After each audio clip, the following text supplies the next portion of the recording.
Nuestra misión como facultad es ser referentes tanto en la formación de profesionales de excelencia para nuestro ámbito, como en la entrega de conocimiento relevante para el desarrollo de nuestra industria. En este contexto, y motivados por profundizar en el conocimiento del estilo de vida de los chilenos, hoy presentamos, junto a la Asociación de Investigadores de Mercado, AIM, y Entel, la actualización 2012 de los grupos socioeconómicos. A la base de este encuentro, digamos, está distinguir las diferencias sociales que son una realidad, que debe existir una forma operacional para conocerlas de todas maneras, porque si no, no hay cómo aplicarlas al marketing. O sea, tenemos que tener una bajada concreta de esto.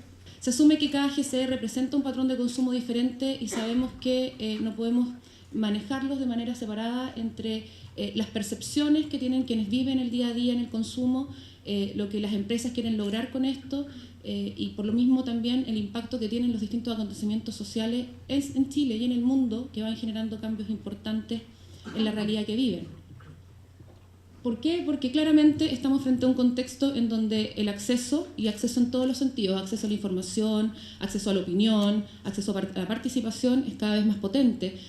Quienes hemos visto estudios sobre jóvenes sabemos que ellos sienten que la tenencia de un dispositivo móvil, por ejemplo, ya les da una herramienta o una ventana para estar presentes en términos de opinión y acceder al mundo, digamos, con su parecer.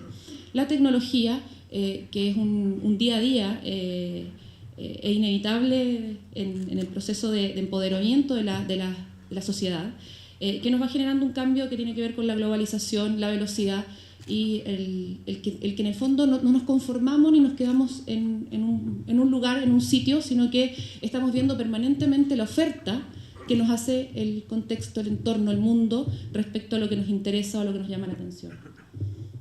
Por eso, tras 4 años, la IM durante el 2012 se planteó que había que volver a levantar en qué estaban estos segmentos y organizar un levantamiento que fuera un aporte en la reconstrucción de estos perfiles.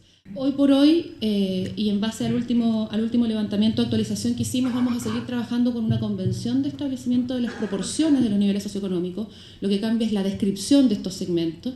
Hay que darles un valor, un peso, y más allá de si hay más gente con recursos para acceder a ciertas cosas, es importante siempre mantener dimensiones de los que tienen más a los que tienen menos opciones o alternativas.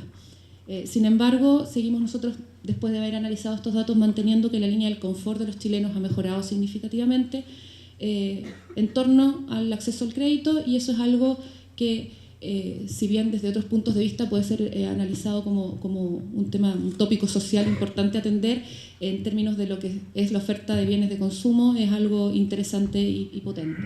El punto de partida para clasificar es el indicador socioeconómico con variables que son latentes. Todo esto va cambiando, el ingreso se modifica, vivimos en constante discusión de cuál es el salario mínimo, el nivel educacional cada vez está penetrando más la intención, la motivación y la consolidación de alcanzar un nivel de educación superior. Acceso a servicios, bueno, eso es cada vez parte más transversal, sobre todo en lo que son las ciudades en Chile, y podríamos ir diciendo que si bien los hogares de segmentos más bajos no son todavía altamente penetrados en agua caliente, sí todos tienen acceso mayoritariamente a alcantarillado y todos los servicios básicos que tiene que entregar una estructura país. Y la posesión de bienes, que es donde se generan las mayores diferencias y en donde los cambios son más rápidos y donde se producen también las potenciales homologaciones o donde se acortan las brechas, digamos, en términos de tenencia. Primero tuvimos que asumir que la típica planilla de clasificación socioeconómica ya no está tan disponible para ayudarnos a distinguir los niveles, porque no existe, digamos, diferenciación en lo que denominamos los bienes higiénicos, que ya no nos están distinguiendo las tenencias de lavadora, de refrigerador, del LCD. Claro, va a cambiar el modelo, va a cambiar el año, va a cambiar el tipo de tecnología que tiene, pero la verdad es que ya el tener escasez de este tipo de bienes en hogares de menores recursos no es algo habitual. Me ha pedido la IM, en mi calidad de asesor metodológico de este estudio, que explique un poco más en profundidad cuál es la metodología de construcción de los grupos socioeconómicos. Vamos entonces primero a hacer una primera precisión técnica. No voy a hablar de clases, sino que voy a hablar de estratos o de grupos. ¿Y por qué? Porque cuando uno habla de clases sociales, detrás de esa palabra un poco inocente, hay en realidad una filosofía de cómo clasificar. Y ese enfoque metodológico es distinto al que la IM ha propuesto y el que la IM ha estado utilizando en los últimos 25 años. ¿Y en qué consiste esencialmente? Consiste ese enfoque en que yo defino, en base a ciertos criterios cualitativos fijos, defino lo que es un grupo determinado. Por ejemplo, yo podría decir, mira, el grupo ABC1 son todas las personas o las personas que viven en los hogares donde el principal sostenedor del hogar tiene estudios universitarios y desempeña ciertas labores profesionales o tiene cierta jerarquía ocupacional. O sea, esa podría ser, por ejemplo, una definición. Yo soy de las personas que creen que la realidad es más compleja que eso, que no se puede definir un grupo socioeconómico en el cual pretendemos describir sus patrones de consumo a través de un criterio o de dos criterios simples. Por lo tanto, entonces, esta realidad compleja la queremos entonces aprender en base a un conjunto de variables. La idea entonces es asignar este índice entonces que vamos a llamar el ICE, el índice de estatus socioeconómico, es a partir de un conjunto de variables, asignar, este índice lo que va a hacer es asignar un puntaje a cada hogar de Chile, de modo que podamos ordenar los hogares de mayor a menor. Mientras mayor es el número en este índice, el valor de este índice, quiere decir que el hogar va a tener un mayor estatus socioeconómico. Lo importante es que, ¿qué es lo que es el ABC1? El ABC1 es el conjunto de hogares que tiene mayor estatus socioeconómico comparado con el resto. La primera tarea fue entonces construir 20 variables. ¿Qué es lo que hace este análisis? Toma estas 20 variables, se supone que el ICE, que es una variable latente, no observable, se manifiesta a través de estas 20 variables. Entonces lo que se hace uno matemáticamente es decir, ok, si estas 20 variables son, ¿no es cierto?, un reflejo de esta variable profunda no observada, lo que vamos a hacer es construir una combinación de estas 20 variables. Ahí está, un poco técnicamente, lo que les acabo de decir. ¿Cuáles son las 20 variables? De las 20 variables hay 14 con las que finalmente nos quedamos para trabajar.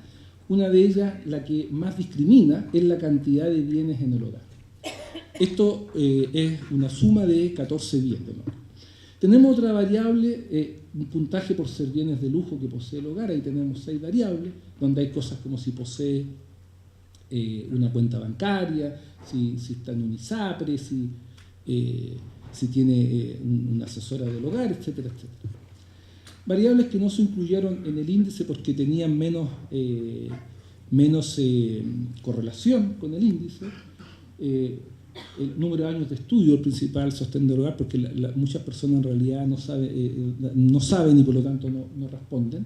Pero es una variable que está altamente correlacionada con el índice que construimos de justamente nivel educacional. Por lo tanto, son dos variables muy equivalentes y al incorporar una, la otra no tenía mayor razón de estar. ¿Y qué es lo que hacemos ahora? Ahora aplicamos una convención para establecer los criterios de corte. ¿Cuál es esa convención? Desde hace 25 años que la IM construye los cortes a partir del Gran Santiago. ¿Por qué? Porque en un inicio se trabajaba fundamentalmente en el Gran Santiago. Bueno, todavía se sigue, la mayor parte de las encuestas se hacen en el Gran Santiago. Entonces, para no romper la historia, para mantener una continuidad histórica, seguimos construyendo los criterios de corte a partir del Gran Santiago y luego esos criterios de corte se extienden obviamente al resto del país. ¿Y cuáles son los criterios de corte? Bueno, por convención decimos que el 10% que tiene el más alto estatus socioeconómico es lo que llamamos el ABC1. Luego el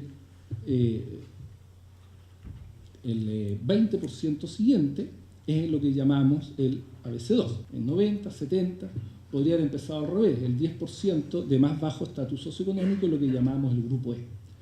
Aquí lo podemos ver de manera más clara, rellenando el cuadro que yo había presentado al inicio.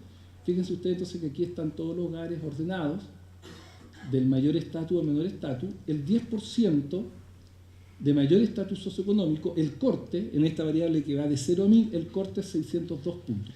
Si aplicamos entonces esto a nivel de país, obviamente en Santiago, por definición, el ABC1 es el 10%, luego 20, 25, 35, 10. Pero si aplicamos ahora estos mismos criterios de corte, ya no solo en Santiago, sino que a nivel país, entonces tenemos que el ABC1 es poco más del 5%, el C2 un 12%, el C3 19%, el D 41% y el E un 22%. Hay algunos aportes que a mí me gustaría destacar. Cuando miramos cómo ha ido evolucionando el diseño de los grupos socioeconómicos, hay al menos 3 cosas que a nosotros nos llamaron la atención respecto de esta propuesta. El primero, y nos pareció interesante, y a nosotros nos ha tocado también participar con el sector inmobiliario, y es bien interesante las diferencias, es el énfasis de las características concretas de la vivienda para identificar diferenciación entre segmentos. Se parametriza lo que históricamente se reconocía más visualmente. Se ha ido avanzando en el tiempo. Es cierto que ya incluso la IME en su publicación del 2008 habían parámetros más concretos, pero se ha ido moviendo, ¿no es cierto?, este indicador del look, del aspecto general, del encuestador que observa y distingue a los datos más duros, a elementos más objetivos que nos permiten cuantificar de un modo más claro la calidad de la vivienda. Y yo creo que claramente a los que les ha tocado experimentar qué es lo que ocurre con las casas, con el mundo inmobiliario, las diferencias son muy significativas en metros cuadrados, en cantidad de espacio, y eso impacta la manera como las personas viven. El segundo punto, que yo creo que es un tremendo aporte también, porque hay que dar cuenta de la movilidad y de los cambios, es el valor de los nuevos bienes discriminantes. Aquí están algunos, no sé si logramos rescatar todo, pero claramente esta nueva clasificación incorpora nuevos bienes que permiten discriminar. Si nos quedamos con la lavadora, con el refrigerador, con el televisor. Y el tercer punto, que yo creo que tiene un tremendo valor también, y es por mi formación, soy psicóloga, he trabajado mucho en el mundo cualitativo, creo que hay un tremendo valor en una aproximación cualitativa previa, es decir, mirar, observar y desde identificar, ¿no es cierto?, desde la cercanía del cómo la gente vive, cuáles son las variables que efectivamente hay que observar y que cuantificar en una segunda etapa, que es lo que se presenta hoy día. Y me parece que al menos esos 3 son tremendos aportes de este nuevo ejercicio. Ahora, algunas preguntas o inquietudes. Algunas pueden ser súper cuestionables, pero por lo menos vale la pena hacérselas. ¿Por qué solo considerar las características del principal sostenedor del hogar? Si bien hay un ejercicio por simplificar, y entendiendo que este no es un modelo simplista, sino bastante complejo, claramente estamos viviendo una realidad cada vez más compartida desde el punto de vista de quién sostiene el hogar. Veíamos que los segmentos más altos, el C1 y el C2, 1,8, o sea, son casi 2 personas las que aportan ingresos al hogar. Segundo, cómo manejar mejor la información sobre ingresos o definitivamente no manejarla. Aquí Claudia decía que están eliminando definitivamente esa información. Uno siente que respecto de los ingresos es donde nos quedamos más cortos en cuanto a la veracidad de la información, a la claridad de la información, a la segmentación. Y nos quedamos con rangos bastante amplios, bastante difusos para poder discriminar entre unos y otros, y claramente ahí está ejemplificado, caracterizada la capacidad de consumo que tienen unos segmentos u otros. Lo tercero es si el GCE o el ISSE es el reflejo de la estructura social chilena. Yo sé que no pretende ser un reflejo de la estructura social chilena, y en general son estudios más bien sociales y más bien de gobiernos los que pretenden dar cuenta de esa realidad. Y normalmente ha sido el mundo privado el que se ha acercado a la clasificación de los grupos socioeconómicos. Y si bien las convenciones ayudan a comparar, a mí me parece interesante que no nos quedemos necesariamente siempre en la convención. Creo que la convención nos ayuda a comparar y a perfilar que ese 10% ha cambiado, pero la pregunta de cuántos grupos somos realmente. Y algo medio paralelo que surge cuando uno mira el tema de segmentación etaria, yo creo que también es un desafío pensando en la asociación, es cómo unificar criterios de segmentación etaria. Cuando hemos visto que hay cambios importantes respecto de lo que uno podría considerar lo que es juventud o no, o cuando uno ve que hay diferencias en la composición de los grupos socioeconómicos por edad, porque efectivamente el ciclo de vida ocurre de manera distinta en distintos segmentos socioeconómicos. Al menos en la experiencia que nosotros hemos tenido, el valor del ciclo de vida y todo lo que puede aportar ahí, tal vez la psicología del desarrollo como variable, puede ser relevante a la hora de poder hacer mejor segmentación y tener criterios similares. Y un tercer punto, tal vez también un poco más social, es que lo que vemos un poco es este contraste entre la rapidez del crecimiento en el consumo versus la lentitud en el cierre de lo que son las brechas sociales. Y lo que vemos acá es la brecha educacional, y ya lo hemos dicho bastante, pero si miramos del total, el 47% de los principales sostenedores del hogar no tienen educación media completa. O sea, es grande la brecha educacional que vivimos aún.